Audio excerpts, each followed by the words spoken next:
In the spring of 1831, the air along the Atchafalaya Basin carried a damp, heavy sweetness that clung to every breath. The cane fields stretched endlessly, green blades rising in unison under the punishing sun, their shadows broken only by the movement of men and women whose bodies had long since become part of the soil they tilled. Among them, barefoot and lean, moved a boy who did not belong to their world yet had nowhere else to go. His name was Caleb Foster, the overseer's orphan. 12 years old and already hollowed by grief that had no language. His father, Elias Foster, had been the whip hand of Belsham Plantation, a man whose voice could still echo across the quarters in memory even months after he was buried behind the sugar mill. Caleb's mother had died years before, leaving behind nothing but a locket and the faint scent of lilac that sometimes rose in his dreams.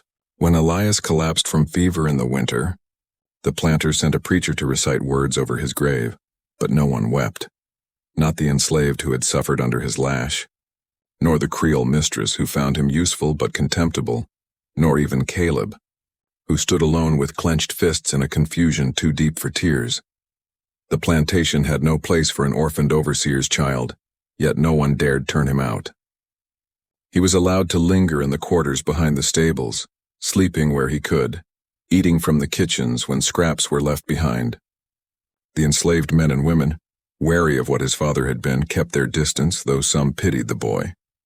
Old Isaac, the driver, once found him shivering near the riverbank and wordlessly draped a tattered blanket over his shoulders. It was the first gesture of kindness Caleb could remember since his father's death. That night he sat beneath the cypress trees, the chorus of frogs and insects filling the darkness, and stared toward the faint lights of the big house on the rise. He knew that inside, laughter and candlelight mixed with the smell of rum and tobacco, while down below the fields slept under the weight of silence and exhaustion. Between those two worlds, Caleb hovered like a ghost, too poor to belong above, too white to belong below. He remembered the sound of his father's whip, the rhythm of it like punctuation against flesh, and the way Elias would make him watch. "A man's got to learn how to keep order," he had said once, his hand heavy on Caleb's shoulder. "Mercy is for those who earn it." Caleb had nodded back then because children nodded to their fathers, but the sound had carved itself into him like scripture. After his father's death, the memory festered. He could not sleep without hearing it, nor walk through the cane without imagining the groans of those who bent to cut it. One morning, while wandering near the mill, he saw a young woman stumble under the weight of a cane bundle, her back slick with sweat. The new overseer, a man named Trask, shouted and raised his whip, and something broke inside Caleb.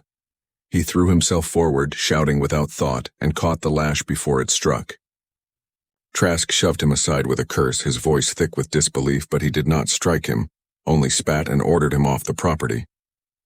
Caleb ran until the fields disappeared, his heart hammering with a mixture of fear and something dangerously like pride. For days he hid near the swamp, surviving on berries and the occasional fish caught with his bare hands. The enslaved quarters whispered his name, some saying he had gone mad, others that the ghost of his father had driven him away. But one evening, as the sun dipped low and the sky turned the color of blood and gold, Isaac found him again. The old man said nothing at first, only watched him from the edge of the trees. Then he spoke, voice soft but firm, telling Caleb that running would do nothing. You can't run from a world that built itself on the running of others. The words burned into the boy's mind. Isaac brought him back quietly, telling Trask that the planter had once promised the boy work as a stable hand. Trask shrugged, uninterested, and let him stay. From that day forward, Caleb began to learn what his father had never taught him, the language of endurance, the quiet acts of defiance that kept people alive. In the quarters, life continued with its rhythm of work, punishment, and whispered hope. Caleb saw it all, the way men gathered at night to carve small tokens from wood, charms of protection against the overseer's rage, the way mothers taught their children songs that held the memory of places far beyond Louisiana. He began to carry water for the workers, patch fences, clean tools, small invisible labors that gave him purpose. Yet every kindness offered to him felt like a rebuke. He knew his face bore the mark of those who had commanded suffering. Sometimes, when he caught his reflection in the mill's window glass, he would flinch, seeing not himself but the shadow of Elias Foster staring back. The enslaved rarely spoke to him directly, But their silence was not cruelty. It was a kind of cautious mercy, a waiting to see what kind of man he would become. That summer, the cane grew taller than he was. The plantation thrived under the heat, its profits swelling even as the people who made them withered. Caleb began noticing things he had been blind to before: the scars on Isaac's back, the limp in a woman's step, the rawness of wrists rubbed by iron. He watched as a man named Jonah was whipped for stealing molasses, though everyone knew he had taken it for his starving child. Caleb could not look away. That night he dreamed of his father again, standing beside a fire, the whip coiled in his hand like a serpent. In the dream, the man said, "Order must be kept." But when Caleb woke, he could still hear Jonah's cries, and he wondered if order was just another word for cruelty. As the year drew toward harvest, tension began to thicken like the humid air before a storm. Rumors drifted from plantation to plantation, talk of uprisings in Virginia, of revolts in the islands, of enslaved men whispering about freedom even here in Louisiana.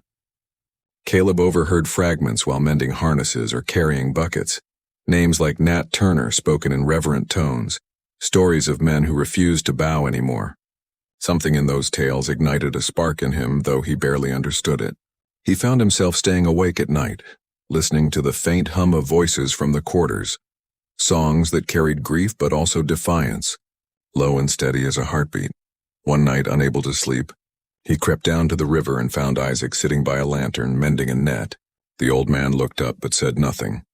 Caleb sat beside him in silence. The water moved like black glass under the moon, and frogs croaked among the reeds. After a long while, Caleb whispered, "They talk about running."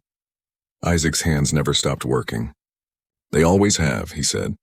"The question is where to run to." Caleb stared at the reflection of the moon breaking apart in the current. He didn't know what he meant to say next, but when he spoke, his voice trembled. "If I could help, would it matter?" Isaac's eyes lifted, studying him, and for a heartbeat Caleb felt seen.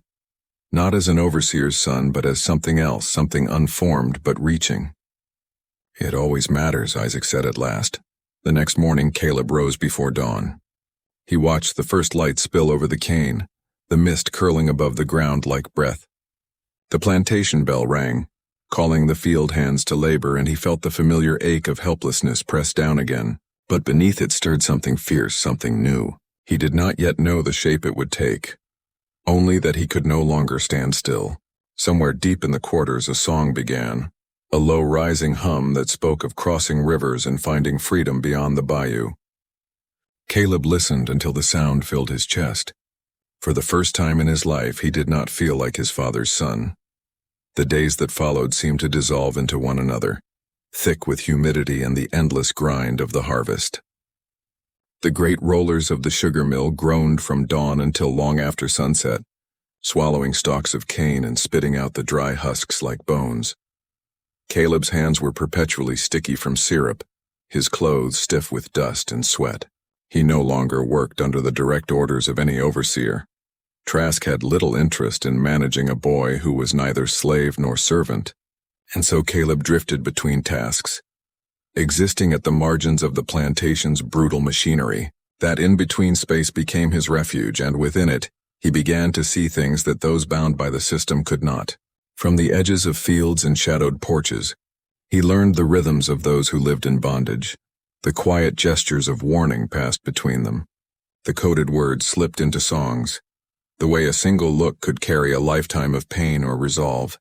The more he watched, the more he realized how blind he had once been. How his father's presence had made him deaf to the language of survival that flourished even under the whip. It was Isaac who drew him deeper into that hidden world. The old driver, whose back bore the record of 3 decades of labor, began to trust him in small, cautious increments. One evening, when the moon hung low and orange above the swamp, Isaac took Caleb to a clearing deep within the cypress grove. There, a small group had gathered, men and women from the quarters, faces lit faintly by a hidden lantern.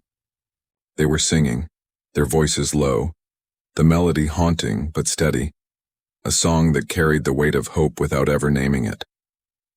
Caleb stood at the edge, uncertain if he was welcome, but no one sent him away.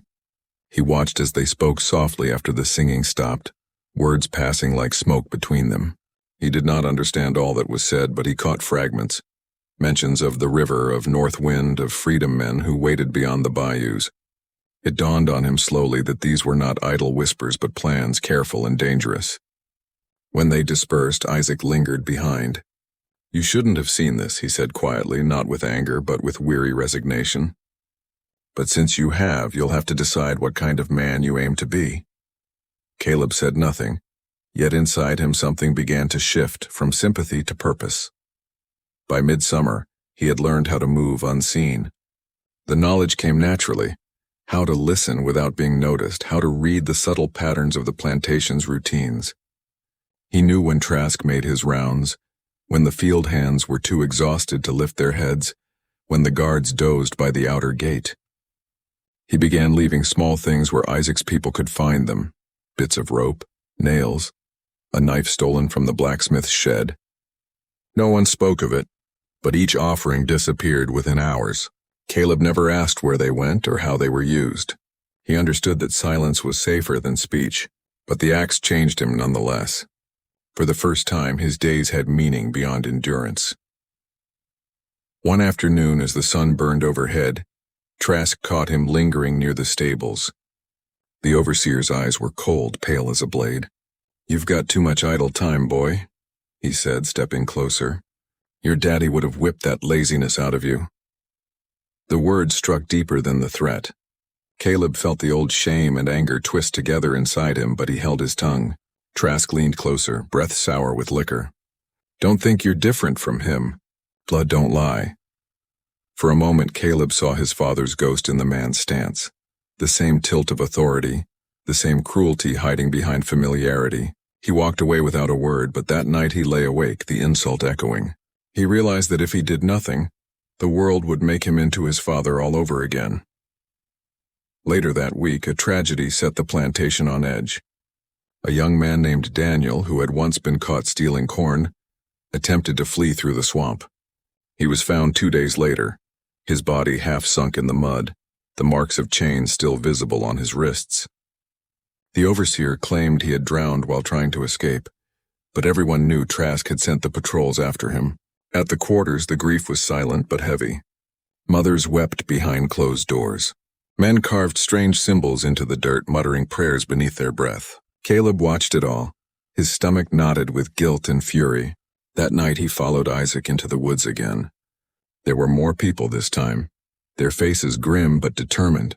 Isaac spoke of Daniel, of the cruelty that had stolen yet another life, and of the need to act before the cane harvest ended.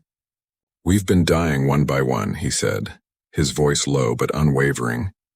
"Maybe it's time they see what it feels like to lose." No one spoke for a long time after that, but Caleb understood. When the meeting broke, Isaac drew him aside. "You've got no chain on you, no skin they'll hunt by sight. That's worth more than any weapon." Caleb's hands trembled. He wanted to help but feared what that meant. "They'll hang me too," he whispered. Isaac looked away toward the black water of the swamp. "Then you'll hang for something worth dying for." The words lingered like a curse and a blessing all at once. In the following days, Caleb began carrying messages, small slips of paper folded beneath his shirt, or whispers passed from one plantation to the next under the pretext of trading tools. The enslaved people had a network, fragile but astonishingly intricate, stretching through the bayous and along the river routes. Caleb's pale skin and forgotten status made him invisible to suspicion, allowing him to move between worlds as no one else could. Each errand deepened his resolve. He learned that the talk of rebellion was not confined to Belshen. Others were stirring too, inspired by news from Virginia, by word of free black men who spoke in the cities about liberation, by preachers who wrapped freedom in scripture. Louisiana's planters believed the bayou's isolation made them safe, but the truth was that resistance had already taken root in the very soil beneath their feet. One evening, as thunder rolled across the distant fields, Caleb helped Isaac hide tools beneath the floorboards of the smokehouse: hatchets, nails, and 2 rusted muskets missing their locks. Each piece was a risk, but Isaac handled them with reverence. "Every man's got a weapon," he said. "Some just haven't found it yet." Caleb felt the weight of those words. His weapon, he realized, was not strength or rage. It was his ability to see what others could not. He began noting the guards' schedules, the times when wagons left for the river docks, the moments when the big house grew quiet. Knowledge, he understood, could wound deeper than steel. When the storm finally broke, the plantation seemed to tremble under the weight of the rain. The cane bent low, the air electric with tension. Caleb stood beneath the eaves of the stables, watching lightning tear across the sky. For a moment, he imagined the whole system cracking open, the fires of rebellion spreading from field to field. Yet the image terrified him as much as it thrilled him. He thought of the children in the quarters, the women who sang to them by firelight, the frail ones who could not run. Freedom might come at the cost of everything they had left. That night he dreamt of Daniel again, the drowned man rising from the swamp with eyes that glowed like lanterns. "You can't save anyone by standing still," the dream voice said. The next morning dawned clear and quiet. The storm had passed, leaving the world scrubbed and bright. Caleb went about his tasks with an unfamiliar calm, as though the decision he had been avoiding had already been made somewhere deep inside him. When he saw Isaac later, he simply nodded, and the old man returned the gesture. No words were needed. In the days that followed, they began to prepare in earnest, small, careful steps like threads woven into a pattern that no one else could see. Caleb stole a map from the planter's study. Isaac gathered food from the kitchen gardens. Others whispered the date of the harvest moon as if it were a prayer, and yet beneath all the planning, fear coiled like a serpent. Caleb could feel it in every heartbeat. He knew what would happen if they were discovered: whippings, hangings, fire. The Louisiana soil was full of the bones of those who had tried before. But he also knew there was no turning back. Each day he heard the crack of Trask's whip and saw the marks it left behind. Each night he remembered Isaac's words about finding a weapon worth wielding. Somewhere between guilt and courage, Caleb found his own name again, not as Elias Foster's son, but as someone who could no longer live in the shadow of cruelty. As August bled into September, the plantation simmered with quiet unrest. The harvest drew near, and with it the night they had chosen. The river rose with the season, swollen and dark, its currents whispering promises of escape. The fields glistened under the sun, unaware that soon they would burn. Caleb moved among the people like a silent current himself, carrying secrets that might change everything or destroy them all. And as he watched the overseer ride the perimeter with his whip coiled at his side, he felt no fear, only an unyielding certainty that the world was about to crack open. By late September, the Louisiana air had turned thick and metallic, every breath tinged with the scent of ripening cane and the slow decay of autumn mud. The fields shimmered under the dying sun, gold and green stretching to the horizon, and the plantation seemed to pulse with an unease that no one dared name. Caleb could feel it everywhere, in the way the enslaved men spoke in hushed tones while sharpening tools, in the cautious glances exchanged across the yards, in the stillness that fell whenever Trask's horse approached. Even the animals sensed it. The mules grew restless at dusk, snorting and stamping as if aware that the world was holding its breath. Inside that fragile calm, the plan for rebellion had begun to take form like a shadow cast across the days. Each small act of defiance, each whisper carried on the humid wind, fed into something larger. Caleb no longer thought of himself as merely helping. He was part of it now, woven into the fabric of their courage and their fear. The night chosen for their uprising was to fall just after the harvest moon, when the overseers would be drunk on rum and exhaustion, when the watchmen were least alert, when the fields would blaze easily from the dryness of the cut stalks. The signal was to be fire, first at the edge of the north field, then spreading outward until the sky itself bore witness. Caleb had been entrusted with the task of unbolting the supply shed near the mill, where the kerosene was stored. It was not an act of violence in itself, yet he knew what would follow. Isaac had told him that revolts were never clean things. Freedom came soaked in blood because the system that denied it was built that way. Caleb had not argued. Somewhere deep in his heart he carried both the terror and the necessity of what they were about to attempt. In the days leading up to that night, he moved carefully through the routines of plantation life, pretending ignorance while his mind raced ahead. He still slept in the stables, a space filled with the warmth of horses and the steady creak of wood in the dark. Some nights he lay awake staring at the rafters, his pulse counting the seconds until dawn. He thought of the faces he had come to know. Jonah's widow, her hands raw from cutting cane. The boy Samuel, barely 10, who still hummed freedom songs when he thought no one heard. Isaac himself, stoic and silent, eyes like burned embers in the firelight. They had all entrusted him with something precious, belief. He feared failing them more than he feared death. Trask, meanwhile, grew increasingly cruel as the harvest approached. Perhaps he sensed the unease among the workers, or perhaps the power itself had begun to consume him. He rode through the fields like a predator, shouting orders, his whip cracking through the air even when there was no need. Once, when a man stumbled from exhaustion, Trask dismounted and beat him with the butt of his rifle until he stopped moving. Caleb saw it happen from a distance and could do nothing but dig his nails into his palms until they bled. That night he helped carry the wounded man back to the quarters, where the women bathed him in river water and sang low prayers over his body. Caleb watched from the doorway, the flickering lamplight carving deep lines into Isaac's face. "Every lash they give," the old man murmured, "is a debt waiting to be paid." The day before the rebellion was to begin, the sky hung low and gray.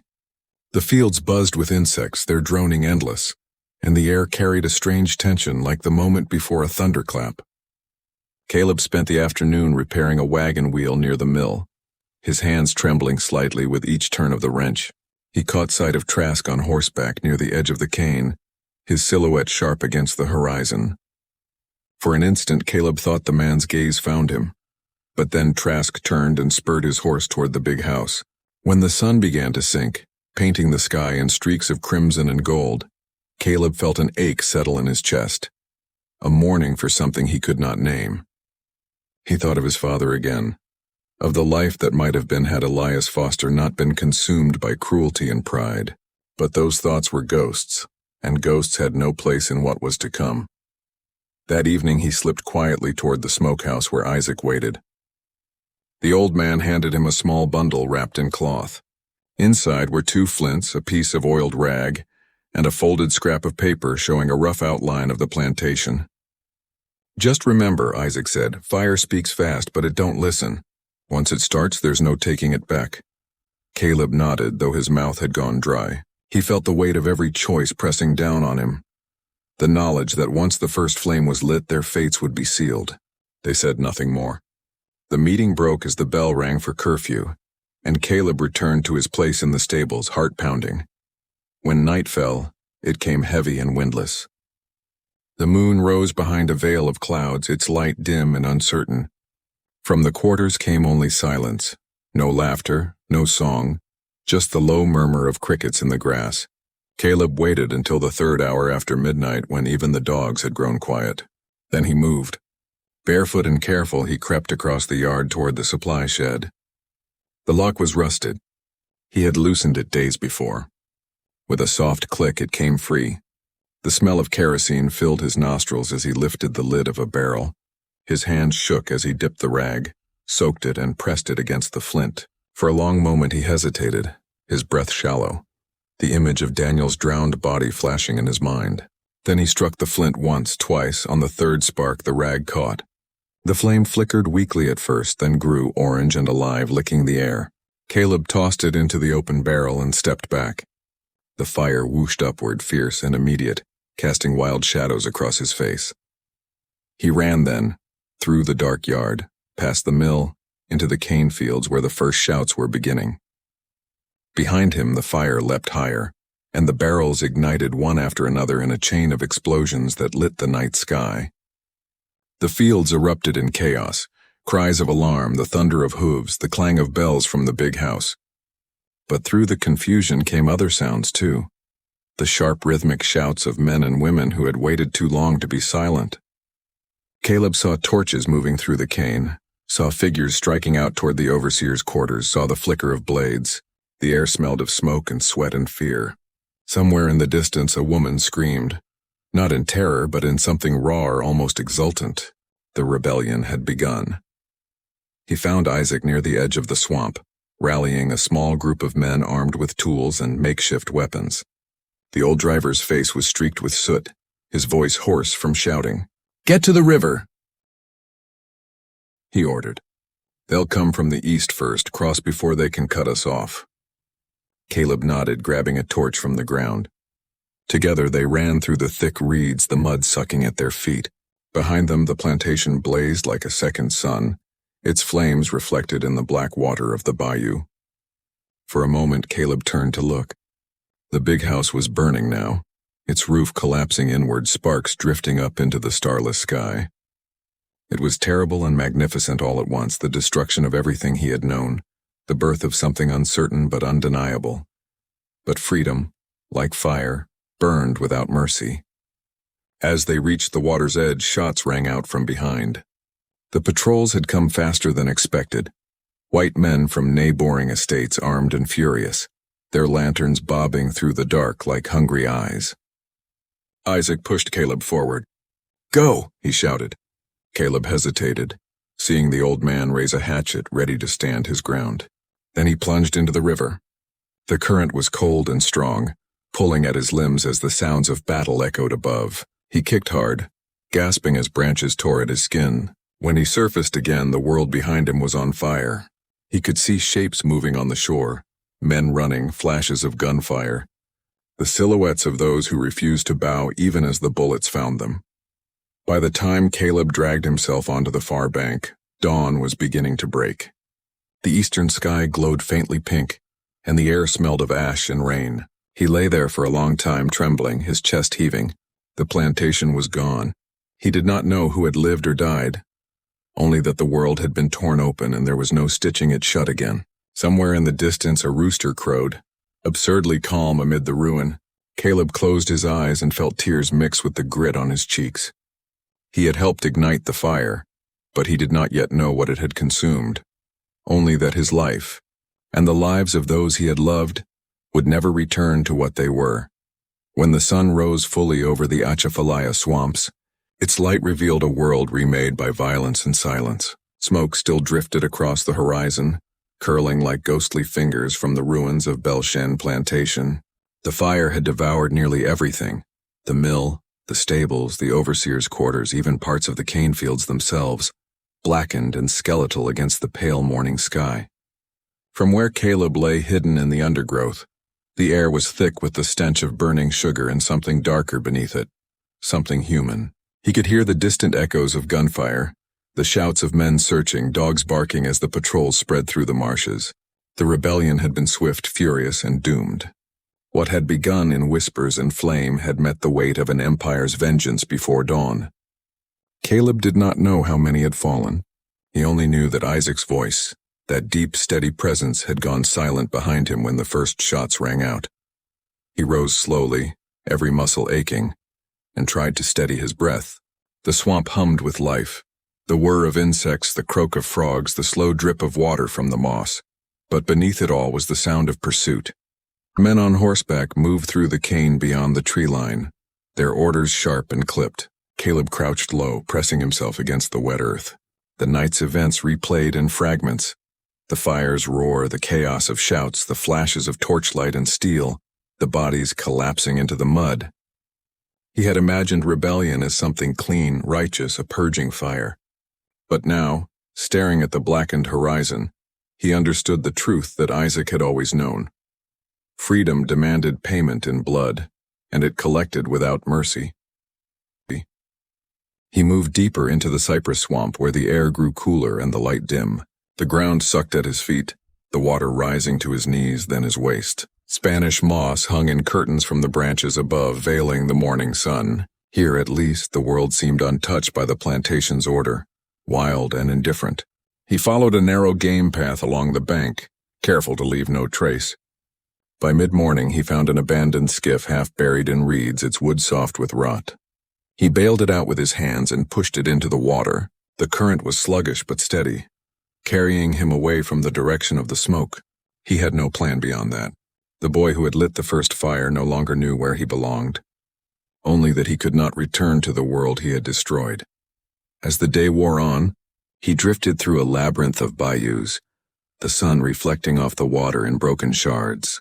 He passed the carcass of a horse tangled in vines, its flank bloated, its eyes gone white. Further along, he glimpsed movement on the opposite bank. 3 figures, perhaps more, moving through the brush. They carried torches even in daylight, searching. Caleb ducked low in the boat, heart pounding. The voices carried faintly across the water.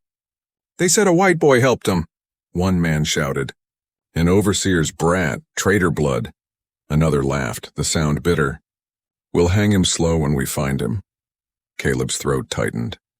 He waited until the voices faded, then let the skiff drift until nightfall. When darkness came again, it came heavy and wet. The frogs sang their endless chorus, and the air grew cool enough for mist to rise from the water. Caleb guided the skiff toward a cluster of trees that grew from the shallows and tied it there.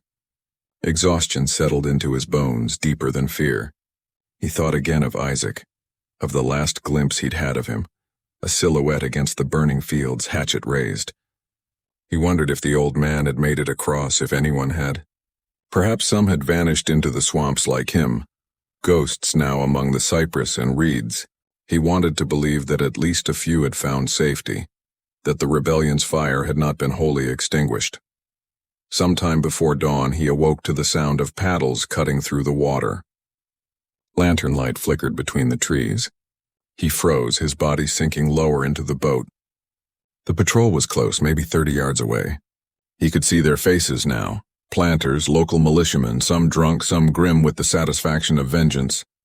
One of them held a rope coiled over his saddle. "They found a group near Bayou Teche," a voice said. "Killed 6, took the rest to the jail in Franklin." Said one of them talked. Caleb's stomach twisted. He knew what that meant. The captured would be tortured until names spilled from them, true or not. Isaac's name would come eventually, and then his. He pressed his mouth against his sleeve to stifle a sound that might have been a sob. The boat rocked gently as the patrol passed. When the last glimmer of light faded, Caleb untied the skiff and began to paddle again. Each stroke slow, deliberate, silent. 2 days passed in the swamp. Hunger gnawed at him, but thirst was worse. He drank from the river, his reflection distorted by the ripples. He looked older now, his face streaked with soot and sun, eyes hollow but alive. The world he had known, its hierarchy, its certainties, had burned away with the cane fields.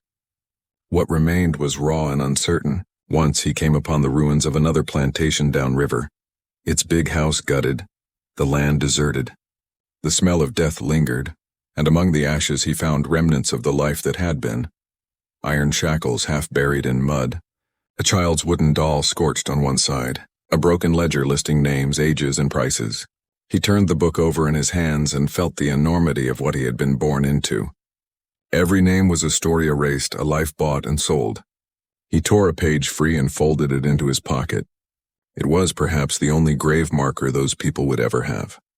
That night, as he sat by a small fire hidden beneath the canopy, he heard footsteps behind him. He turned, startled, and saw a figure step into the glow. It was a woman, thin, barefoot, her dress torn but her posture unbroken. She carried a bundle in her arms, wrapped tight against her chest. "Don't be afraid," she said softly, her voice hoarse. Caleb nodded, too weary to speak. She moved closer and knelt by the fire. The bundle stirred. A baby, its face smudged with soot but breathing steadily. She told him her name was Clara, and that she had fled from Belshan the night of the fire. Her husband had been among those who stayed to fight. She did not know if he lived. Caleb offered her what little food he had left, and they sat in silence as the swamp hummed around them. In her presence, something inside him steadied. The rebellion had not died entirely. It had survived in this woman's will to keep moving, in the fragile life she carried, in the defiance that had not been beaten out of her. The following morning, they traveled together along the waterways, keeping to the shadows. Clara knew the swamps better than he did. She had listened to men speak of them for years. Memorizing routes never meant for her to know. She said there were places upriver where free people of color hid those who escaped, communities built in secret beyond the reach of the patrols. Caleb listened, clinging to the idea like a prayer. He told her of Isaac, of the fire, of what little hope remained. She said nothing for a long time, then murmured, "The old ones used to say freedom's a river. It don't stop for anyone, it just keeps moving." Her words lingered as they drifted north. the water dark beneath the overhanging trees. By the fourth day, the swamps began to thin, giving way to higher ground and scattered settlements. The sound of hammers and saws carried faintly from a distance, signs of plantations untouched by revolt. They would need to move carefully now. A white boy and a fugitive woman would draw questions neither could answer. That night they hid in a hollow near the riverbank. Caleb dreamed of fire again, but this time it did not consume, it illuminated. In his dream, Isaac stood at the water's edge. Not as a man, but as a reflection of something vast, his face calm. "You can't carry the ashes forever," he said. "Plant them." Caleb woke with the taste of salt on his lips, unsure if it was sweat or tears. When dawn came, he and Clara began their slow ascent northward, the child stirring softly against her chest. Behind them, the memory of Bel Shen smoldered like a scar against the sky. Ahead lay a land both foreign and familiar, a landscape of rivers and pine forests, of danger and possibility. Caleb did not know what they would find, only that he could no longer live in a world that had been built on chains. Each paddle stroke forward felt like a small act of defiance against the order his father had died serving. And though the weight of guilt clung to him, he carried it as one might carry a torch, something that burned but also lit the way ahead. The river widened as they moved north, the water running faster, carrying the scent of pine instead of cane. The air felt different here, thinner, cooler, as if the land itself were breathing again after years of suffocation. Caleb and Clara paddled in silence most mornings, the only sound the rhythmic dip of their oars and the soft cooing of the child bundled between them. Sometimes they spoke, but always in whispers, as if loud voices might summon back the past they were trying to outpace. The swamp behind them had become myth already, an inferno swallowed by rumor and retribution. Stories would spread soon, twisted and half-true, of slaves who rose in the night, of plantations burned to their foundations, of white men dragged screaming into the cane. Somewhere in those stories, Caleb's name might surface, not as a person but as a warning. They slept in short bursts, never twice in the same place. When they came upon abandoned cabins or fishing huts along the river, Clara would slip ashore first, moving like a shadow, her senses sharpened by loss. She carried herself with a quiet command that unsettled and comforted Caleb in equal measure. He began to rely on her in ways he didn't understand, not out of weakness but because she seemed to remember a kind of wisdom he had never learned. One evening, after they had shared a meal of dried fish and river water, he asked her how she had known to flee that night. Clara stared into the fire, the child asleep in her arms. "There's a moment," she said finally, "when silence changes its shape. When it stops meaning fear and starts meaning chance." That night it changed. For days they followed the current northward, threading through waterways that curled like veins through the wilderness. Caleb began to notice the signs of life again. Tracks in the mud, the distant ring of axes, smoke from unseen hearths. Civilization was returning, or perhaps it had never left, merely hidden beneath the noise of empire.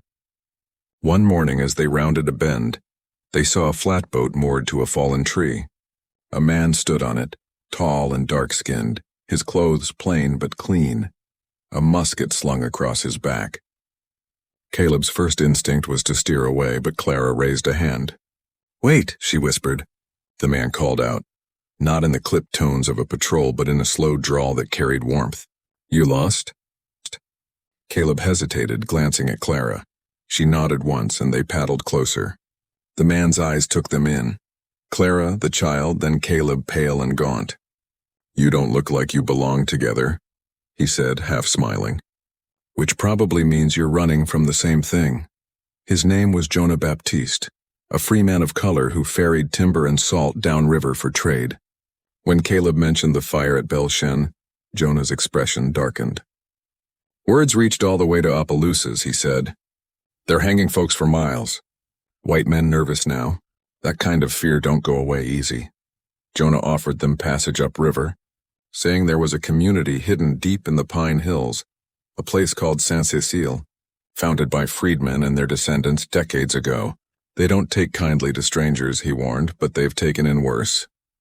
Clara agreed before Caleb could speak, so they loaded their skiff onto Jonah's barge and continued north. the river widening into a corridor of brown water fringed with cypress knees and herons. The days bled into one another, marked by the slow rhythm of paddles and the hum of cicadas. At night, Jonah told stories of the maroon settlements hidden in the swamps, of men who'd fled bondage to fight with the Spanish in Florida, of women who ran and never stopped running until they reached the sea. Caleb listened like a penitent, each tale reshaping the world he thought he knew. He had been raised to believe that rebellion was madness, that the order of things was natural, ordained. But hearing Jonah speak, he began to see the pattern.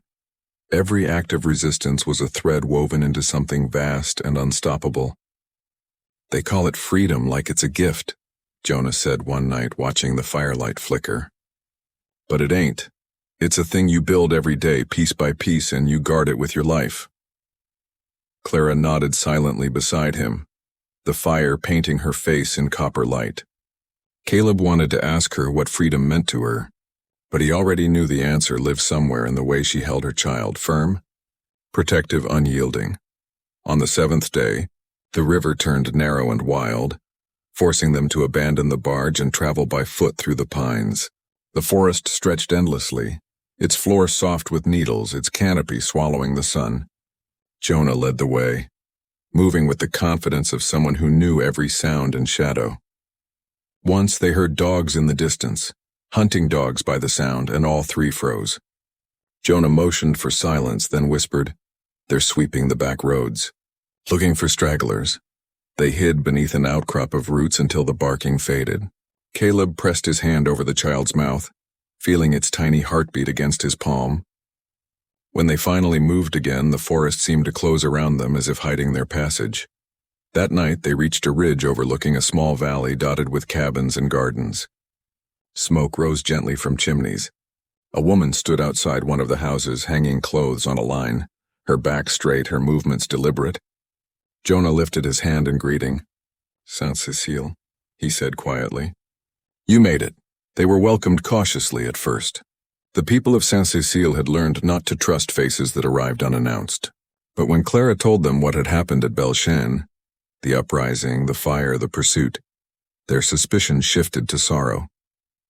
An elder named Maman Elise took them in, giving them food and shelter in a cabin near the edge of the village. She was small and wiry, her hair silver, her eyes sharp as glass. "You rest now," she said, handing Clara a bowl of stew. "Tomorrow we decide what comes next." That night, Caleb lay awake listening to the murmur of crickets and the faint creak of the cabin walls. For the first time in weeks, there were no patrols, no firelight chasing through the dark. But peace, he found, was its own kind of burden. Every time he closed his eyes, he saw Isaac's face, the flames, the sound of gunfire. He felt both the guilt of survival and the weight of witness. Clara, half asleep beside the child, whispered something that broke through his thoughts. "They'll come here one day," she murmured. "When they do, we'll be ready." In the days that followed, Caleb began to understand Saint Cecile not as a refuge but as a frontier, a living resistance built on soil soaked with history. The people here had carved their existence out of secrecy and labor. They farmed, they hunted, they taught their children to read by candlelight. On Sundays they gathered in a clearing where songs rose from the earth itself, songs that carried both grief and prophecy. Caleb worked alongside them, mending fences, hauling water, learning the rhythms of survival.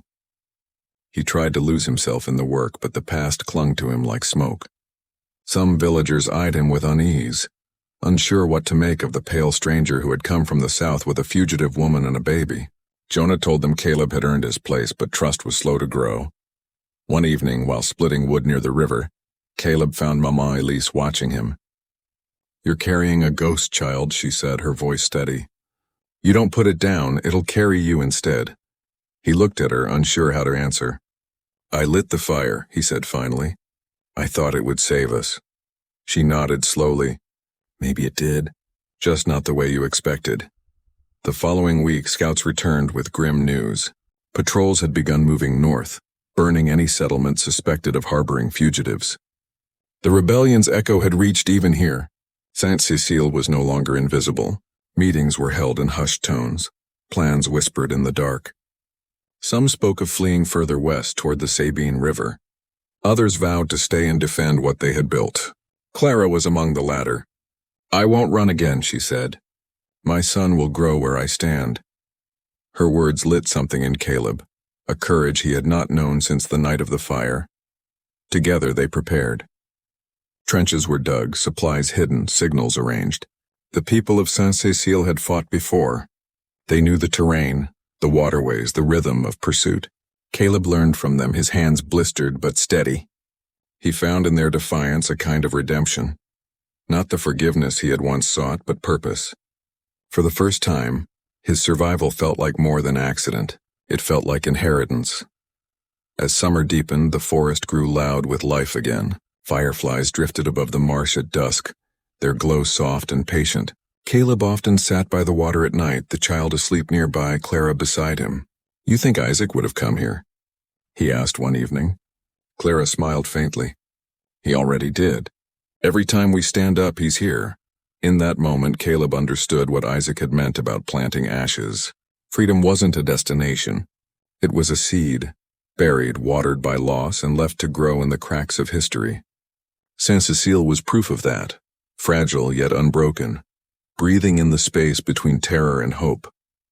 By the time the autumn rains came, the pine hills had turned slick and treacherous. The soil bled red underfoot and the air hung heavy with the scent of wet bark and smoke. The people of Saint-Cécile moved like ghosts now, silent, alert, every sound weighed for danger. Scouts returned with reports of mounted men moving along the southern ridge, burning cabins, questioning traders, dragging the captured back toward the river for trial. No one doubted what trial meant. The memory of Belshan's ashes still haunted the countryside, and vengeance had taken the shape of organized fear.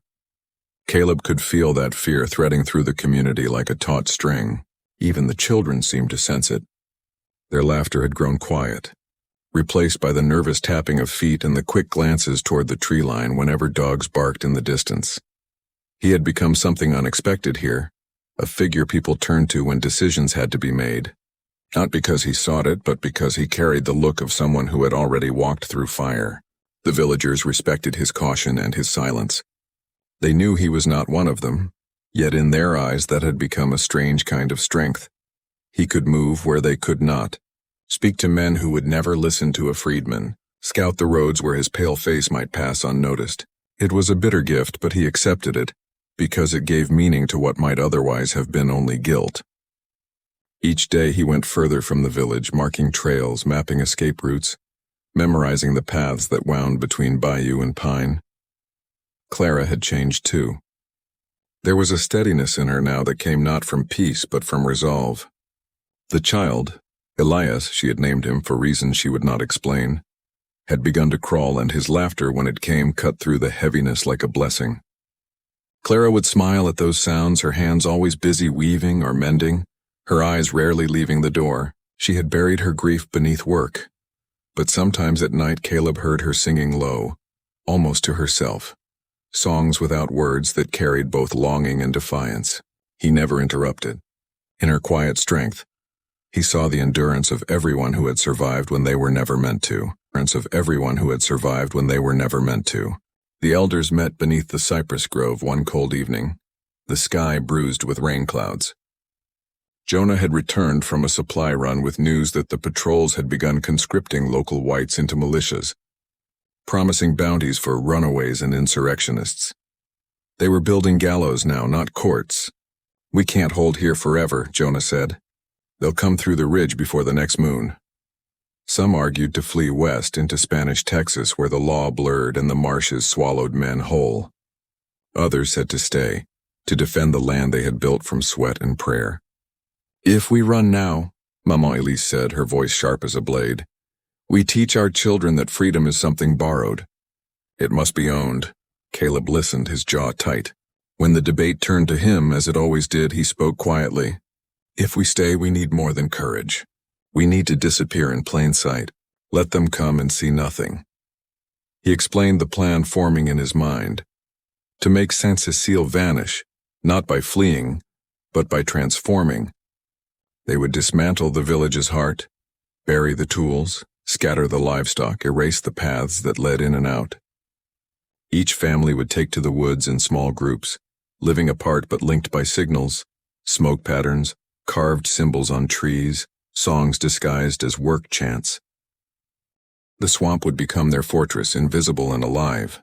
When the danger passed, they could return and rebuild. There was silence when he finished. The plan meant surrendering their homes, their gardens, their church clearing. But it also meant survival. Clara was the first to speak.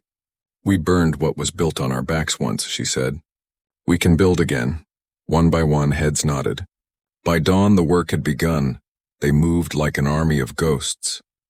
Roofs were torn down and buried under brush. The church bell, a small iron relic brought from Saint-Domingue decades earlier, was lowered into the river, where it sank with a dull, final sound. Paths were covered, hearths scattered. Within 3 days, Saint-Cécile no longer looked like a village but a clearing forgotten by time. Only those who knew its pulse could still hear it beating. Families dispersed into the forest, carrying what they could on their backs. Caleb and Clara stayed near the northern edge with Jonah and 2 others, building a small shelter under an old magnolia. At night, they lit no fire. The darkness became both shield and companion. The patrol came sooner than expected. Caleb heard them before he saw them. The echo of hooves, the jingle of bridles, the rough laughter of men who believed themselves righteous. He crouched low, peering through the trees. A column of riders emerged along the ridge, their coats damp with rain, their rifles gleaming. They stopped at the clearing, dismounting to search what little remained. One man spat into the dirt. "Ain't nothing here," he said. Another kicked through the ashes of an old fire pit. "They was here," he muttered. "Not long ago." The leader, a tall man with a scarred cheek, surveyed the woods. "They're watching us right now," he said. "Mark my words." His voice carried the lazy certainty of cruelty. Caleb watched them leave, a knot tightening in his chest. He knew they would return, not satisfied until they found blood. Over the next days, the forest became a maze of signals. Jonah taught the children to whistle like mockingbirds to warn of danger. Clara set snares not for food but for distraction, small traps that would startle horses and lead trackers astray. Caleb ranged further each night, mapping every approach. The tension wound tighter, a silence before the storm. When the storm came, it began with fire again. One night, the sky to the south glowed faintly red. Another settlement burned. Refugees began to drift in. Men and women hollow-eyed, some carrying the wounded, others nothing but the clothes on their backs. They spoke of massacres, of men shot where they stood, of women whipped for hiding runaways. The militias were cleansing the countryside, erasing every trace of rebellion. Caleb felt the old sickness of guilt rise in him. He had helped spark the fire, but now it was devouring everything. Clara saw the torment in his eyes and placed a hand on his shoulder. "You didn't start this," she said. "You just stopped pretending it wasn't already burning." Her words struck deep. That night, Caleb could not sleep. The rain fell hard, drumming against the leaves, and in its rhythm he heard the echo of Isaac's voice. "Every lash is a debt waiting to be paid." He realized then that payment took many forms, not all of them clean, none of them complete. Days turned to weeks. Hunger crept in. The rain spoiled their stored food, and hunting grew harder as the patrols pushed deeper. The people of Saint-Cécile began to fragment. Some fled westward, others vanished entirely. Caleb's group held on, living off roots and small game. The child grew quiet, his eyes wide and watchful. Even he seemed to understand the weight of silence. Then one morning the world shifted again. Jonah returned from a scouting run with news that startled them all. "The soldiers are pulling back," he said, breathless. "There's word of unrest upriver, Natchez, maybe further. They're moving to contain it." For the first time in months, hope flickered, but with it came uncertainty. If the patrols left, would the village dare return? Or had they become too much a part of the wilderness to go back? Clara wanted to rebuild. Caleb hesitated. He had begun to see Saint-Cécile not as a home but as an idea, a defiance that existed wherever people refused to bow. Rebuilding meant becoming visible again, and visibility meant danger. Yet when he looked at the child, at the small curls of smoke rising from distant shelters as families tested their fires again, he knew hiding could not last forever. So they returned. The clearing was overgrown, but the bones of the village remained. The faint outline of paths, the blackened posts where cabins had stood. They began to clear debris, to raise new walls. Others followed one by one until the sound of hammers and saws echoed through the forest. It was not triumph that filled Caleb then, but something quieter, steadier. The knowledge that survival itself was a kind of rebellion. On the night they finished the first cabin, the people gathered in the clearing. Someone lit a single lantern and hung it from a branch. It glowed softly, casting a circle of light that trembled in the wind. Maman Elise led a song. Her voice cracked but unbroken. The melody rose into the night, carried by the trees. Caleb stood at the edge, listening. Clara took his hand, her fingers rough but warm. "We'll build again," she whispered. "As many times as it takes." The light flickered, and for a moment Caleb imagined Isaac standing among them, his eyes reflecting the fire, his voice low and certain. The world would forget their names perhaps, but not the soil they had turned, the freedom they had carved in hidden places. In that fragile glow, Caleb finally understood that resistance was not a single act, but a lifetime of refusing to surrender the soul.